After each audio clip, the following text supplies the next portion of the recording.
ओम सम शनिश्चराय नमः। शनि देव को ग्रहों का राजा कहा जाता है। भगवान भोलेनाथ ने इन्हें न्याय के देवता की उपाधि दी है। शनि देव को बहुत ही जल्दी क्रोध आता है। इसी क्रोध की वजह से पिता सूर्य से इनकी नाराजगी हमेशा बनी रहती है। इनके क्रोध से सभी बचने की कोशिश करते हैं, वरना व्यक्ति पर मुसीबतों का पहाड़ टूट पड़ता है। इसलिए इन्हें प्रसन्न करने के लिए शनिवार का व्रत रखा जाता है। व्यक्ति शनि दोष से बचने और उन्हें शांत रखने के लिए अनेक उपाय करता है। शनि कृपा से व्यक्ति को सुख और वैभव की प्राप्ति होती है। जो लोग शनिवार का व्रत करते हैं उनको पूजा के समय शनिवार व्रत कथा का श्रवण अवश्य करना चाहिए।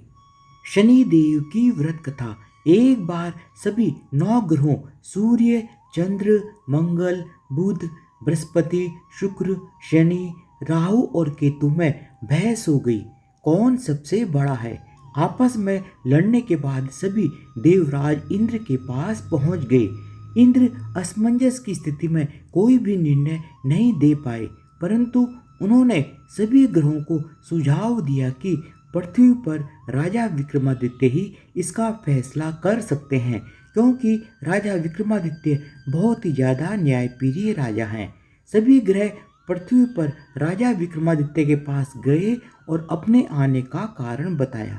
राजा विक्रमादित्य उनकी समस्या को सुनकर बहुत ही ज़्यादा परेशान हो गए। उनका चिंतित होना लाजमी था, क्योंकि जिसको भी किसी से छोटा बताया तो वही गुस्सा कर जाएगा। राजा विक्रमादित्य के काफ़ी सोच विचार के बाद उन्हें एक उपाय सूझा। उन्होंने स्वर्ण, रजत, कांस्य, पीतल, सीसा, रांगा, जस्ता, अभ्रक और लौह से 9 सिंहासन का निर्माण करवाया और उन्हें उपयुक्त क्रम में रख दिया गया। सबसे निवेदन किया गया कि क्रमानुसार सिंहासन पर आसन ग्रहण करें। शर्त यह रखी गई कि जो सबसे अंतिम में सिंहासन पर आसन ग्रहण करेगा वही सबसे छोटा माना जाएगा, जिसकी वजह से शनिदेव सबसे बाद में आसन प्राप्त कर सके और सबसे छोटे कहलाए। क्रोध के आवेश में आकर शनिदेव ने सोचा कि राजा विक्रमादित्य ने यह सब कुछ जानबूझकर किया है। कुपित होकर शनिदेव ने राजा विक्रमादित्य से कहा कि हे राजा, तू मुझे नहीं जानता। सूर्य एक राशि में 1 महीना, चंद्रमा 2.25 महीने 2 दिन, मंगल 1.5 महीना, बृहस्पति 13 महीने, बुध और शुक्र 1-1 महीने विचरण करते हैं, लेकिन मैं 2.5 से 7.5 साल तक रहता हूँ। मैंने बड़े बड़े का विनाश किया है।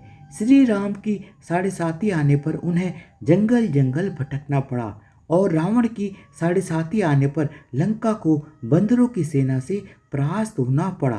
क्रोधित शनिदेव ने राजा विक्रमादित्य से कहा कि अब आपको सावधान रहने की जरूरत है। इतना कहकर शनिदेव कुपित अवस्था में वहां से चले गए। समय गुजरता गया और कालचक्र का पहिया घूमते हुए राजा विक्रमादित्य की 7.5 आ ही गई। तब शनिदेव घोड़ों का सौदागर बनकर राजा विक्रमादित्य के राज्य में गए।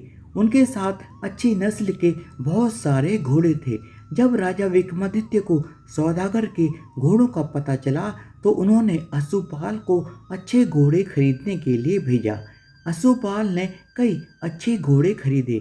इसके अलावा सौदागर ने उपहार स्वरूप एक सर्वोत्तम नस्ल के घोड़े को राजा विक्रमादित्य की सवारी हेतु दिया। राजा विक्रमादित्य जैसे ही उस घोड़े पर बैठे वह सरपट वन की ओर भागने लगा। जंगल के अंदर पहुंचकर वह गायब हो गया। भूख प्यास की स्थिति में राजा जंगल में भटकते रहे। अचानक राजा को एक ग्वाला दिखाई दिया, जिसने राजा की प्यास बुझाई। राजा ने खुश होकर उसे अपनी अंगूठी देकर राजा नगर की तरफ चले गए। वहां एक सेठ की दुकान पर पहुंचकर राजा विक्रमादित्य ने जल पिया और अपना नाम वीका बताया। भाग्यवश उस दिन सेठ की खूब आमदनी हुई थी। सेठ खुश होकर वीका को अपने साथ अपने घर ले गए। सेठ के घर में खूंटी पर एक हार टंगा हुआ था, जिसको खूंटी निगल रही थी। कुछ ही देर में हार पूरी तरह से गायब हो गया। सेठ किसी काम से घर से बाहर चला गया था। जब सेठ वापस आया तो हार गायब था। सेठ को लगा कि विका ने उसे चुराया है। सेठ ने विका को कोतवाल से पकड़वा दिया और दंड स्वरूप राजा ने विका को चोर समझकर विका के हाथ पैर कटवा दिए। अपंग अवस्था में विका को नगर के बाहर फेंक दिया गया। तभी वहां से एक तेली निकल रहा था जिसको विका पर दया आ गई। उसने विका को अपनी गाड़ी में बैठा लिया। विका अपनी जीप से बैलों को हाँकने लगा। कुछ समय पश्चात राजा विक्रमादित्य की शनि दशा समाप्त हो गई। वर्षा काल आने पर विका मल्हार गाने लगा। एक नगर की राजकुमारी मनभावनी ने मल्हार सुनकर मन ही मन प्रण कर लिया कि जो भी इस राग को गा रहा है वो उसी के साथ विवाह करेगी। उन्होंने दासियों को खोजने के लिए भेजा, परंतु वापस आकर उन सभी ने बताया कि वह एक अपंग आदमी है। राजकुमारी यह जानकर भी नहीं मानी और अगले दिन ही वह अनशन पर बैठ गई। जब लाख समझाने पर भी राजकुमारी नहीं मानी, तब राजा ने उस तेली को बुलावा भेजा और विका से विवाह की तैयारी करने के लिए कहा गया। विका से राजकुमारी का विवाह हो गया। एक दिन विका के सपने में शनिदेव ने आकर कहा कि देखा राजन, तुमने मुझे छोटा बताकर कितना दुख झेला है। राजा विक्रमादित्य ने क्षमा मांगते हुए हाथ जोड़कर कहा कि हे शनिदेव, जैसा दुख मुझे दिया है किसी और को ऐसा दुख कभी मत देना। शनिदेव इस विनती को मान गए और कहा कि मेरे व्रत रखने और कथा सुनने से तुम्हारे सारे कष्ट दूर हो जाएंगे।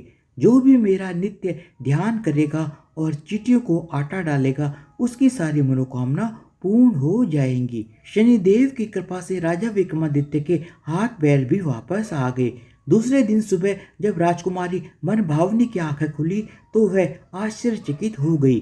विका ने मनभावनी को बताया कि वह उज्जैन का राजा विक्रमादित्य है। मनभावनी खुशी से फूले नहीं समा रही थी।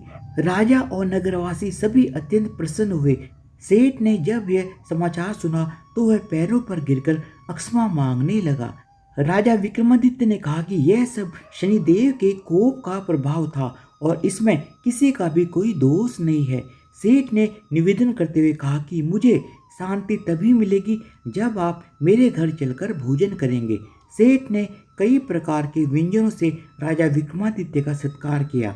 जब राजा भोजन कर रहे थे तभी जो खूंटी हार निकल गई थी वही उसे अब उगल रही थी। सेठ ने अनेक मोहरें देकर राजा विक्रमादित्य का धन्यवाद किया और अपनी कन्या श्री कंवरी से पौड़ी ग्रहण का निवेदन किया। राजा विक्रमादित्य ने सहर्ष स्वीकार कर लिया। राजा अपनी दोनों रानियों बनभावनी और श्री कंवरी को लेकर उज्जैन नगरी लौट आए। सारे नगर में दीपमाला और खुशी मनाई गई। राजा ने घोषणा करते हुए कहा कि मैंने शनिदेव को सबसे छोटा बताया था, लेकिन असल में शनिदेव ही सर्वोपरि हैं। तब से सारे राज्य में शनिदेव की पूजा और कथा नियमित होने लगी। सारी प्रजा के बीच खुशी और आनंद का वातावरण बन गया। शनिदेव के व्रत की कथा को जो भी सुनता या पढ़ता है उसके सारे दुख दूर हो जाते हैं और उसकी सभी मनोकामनाएं पूर्ण हो जाती हैं। धन्यवाद। बोलो शनिदेव महाराज की जय हो।